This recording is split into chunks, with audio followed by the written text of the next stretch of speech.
izuba riva mu bitekerezo byanjye, ibitekerezo bizunguruka mu ruziga sinshobora gukuramo.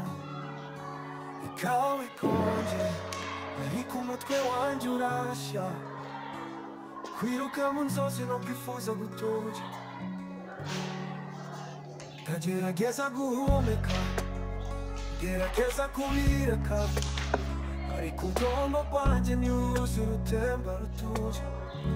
Buri gihe ntekereza nubwo ndiriho uzamuka imisozi. Cause and effect of cell erosion. Tell you cause and effect of cell erosion. Yes. My name is Kawa. Yes, I come from tell me. Tell you. Cause and effect of cell erosion. Tell you. Effect and cause of cell erosion. Oh yeah, it was not going to cause and effect of cell erosion. So, my name is Kawa. urimo satani ntabwo ari gusa Data ke ni mbili.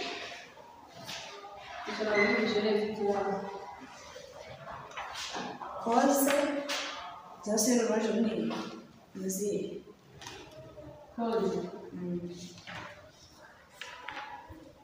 That's okay. Asi ibintu bigisha ntabwo bibyumva. It's a cause and effect of cell erosion. Yes. If. Oh yeah, job business will be correct. Nese twabitwigisha ubutumire mu gihe ho uragenda. Umwana wese ubwenge barakoze tidihagije noneho ticara z'amakabazi baza kabisubiza kabisubiza. Cause and effect of cell erosion. Yes. I have 20 years. Why? Muchupa. Nje kubabwira muchupa kwa nini Nese murejera mu. Nese turakora kuzita. Nabise ko mperuka kubigisha ntabwo muri mubabikiza. Simusubije. My name is Kawa. Cause and effect of cell erosion. Nese cause and effect sawa kwashije aho wiga. Naho kwashije zina cyane. Sawa basubire mu mbere ko difana. Teacher, cause witwa effect imwe witwa kabaka ubwo sinzi subira mu wa mbere ndiko mu kibazo.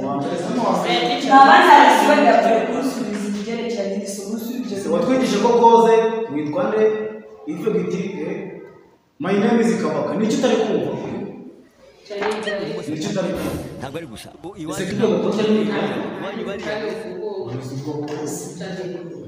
Murabe byango gusa kuza mwambaye ingaro kuko mu mutwe ntabwo muri kwiga. Ukaba turusize byakigishije. Ikibazo cy'umwana muri sinawani yabusubiza. Nase unapigishije. Ntabwo cyo gusenkira. N'umusizi. Ariko arabidusubirira mu ko yatubwiye ko cause and effect ari witwa aradusubira mu kare byakwigisha. Je nagaye. Arabudusubira mu kare byakwigisha. Nagaye ko nakigisha. Natubwira ko twigishije mwanya. Naramubwiye ngo causes za cell erosion. Ni ibintu bishobora gutuma habaho isuri. Isuri. Yes. Effect za cell erosion ni ingaruka zishobora kubaho mu gihe habaye isuri. Yes.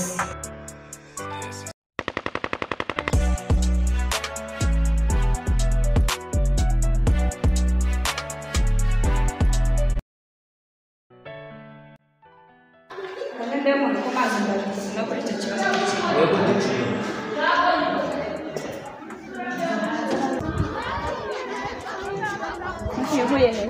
Mvuye mu rugo tuvuye mu rugo Isa reba n'akavugo kanjye Isa motorigeze ahantu nuruka reba nuruka kuri uriya musozi none nibwo ngeze ahangaha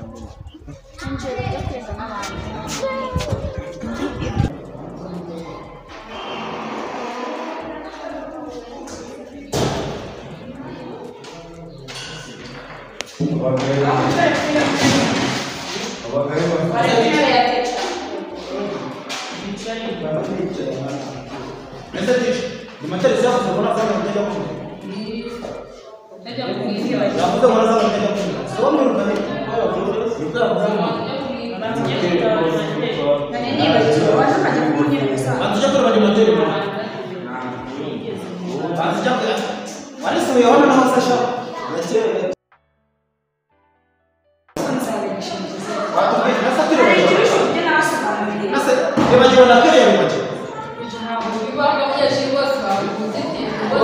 baratubwiye ngo koze baba kubasha ngo witwa nde no muratubwiye ngo koze munakamara k'amasengi n'amasengi n'amaki ako none murabizi ongera tubira ngo koze magnifique koze ni ibintu bitera isuri ni ibintu bitera isuri ntabwo ari isuri ni isuri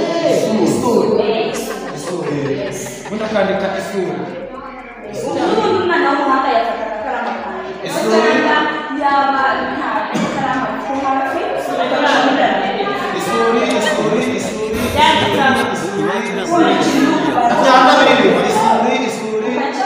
ibintu bitera isuri baje muri byose no.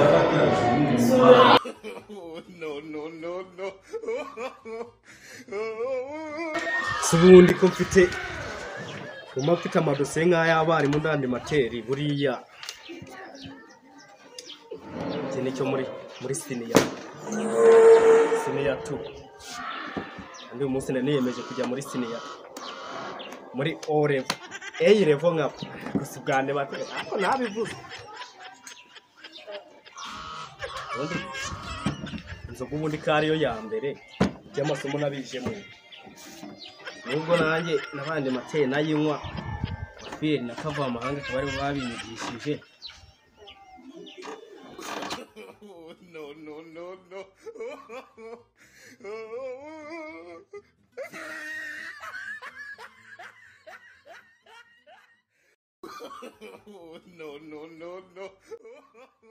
niyo waba ufite umukungano ibintu byose ni wabishiramo njya uzabafatira zambishira mu kanya gucya bijye bijyamo buri ushize ikintu ku kindi kijyamo bakize ibitabo mu mutwe ugomba ndi gushiramo ibitabo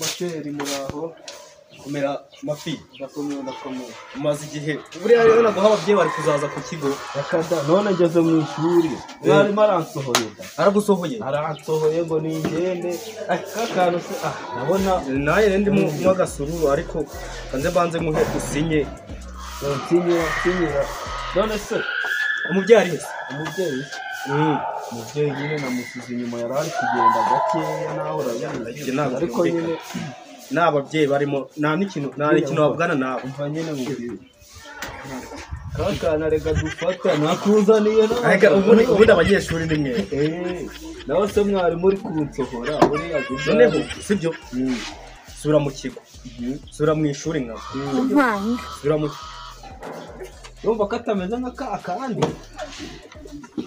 ko harimo itandukaniro ntabwo ari gusa iwacu nta muntu wigeze yiyahura iwanyu bariyahuye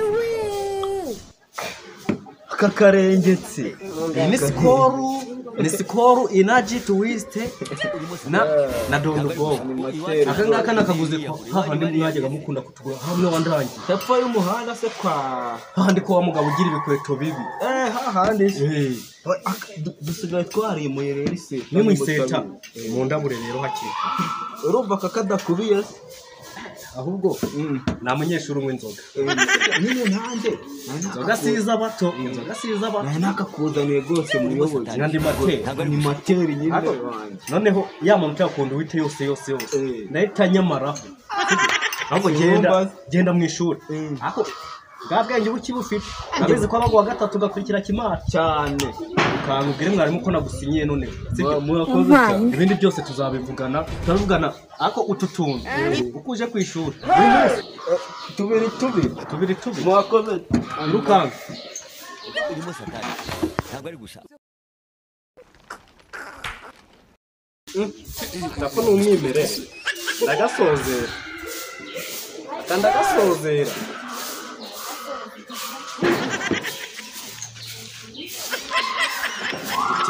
igitabo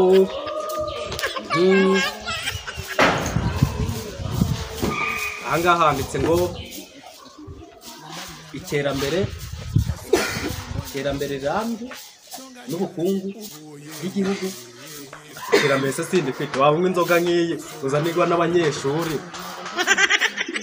iterambere ukaba utarifite buriya njye nateye imbere buriya umuntu utarateye imbere ni umuntu wari uzi ibyo kurya ibyo kunywa anywa inzoga nk'iyi yampaye umunyeshuri akongeza n'iyi hano hantu kuguma kuhanywera inzoga rero byarimo byo muri iki kigo bisigaye bikunda inzoga nabonye ibintu byose byarahindutse ibintu byarahindutse nshobora kubona ati cyaravi angezeho nubwo ari umugore yazikunda yampaye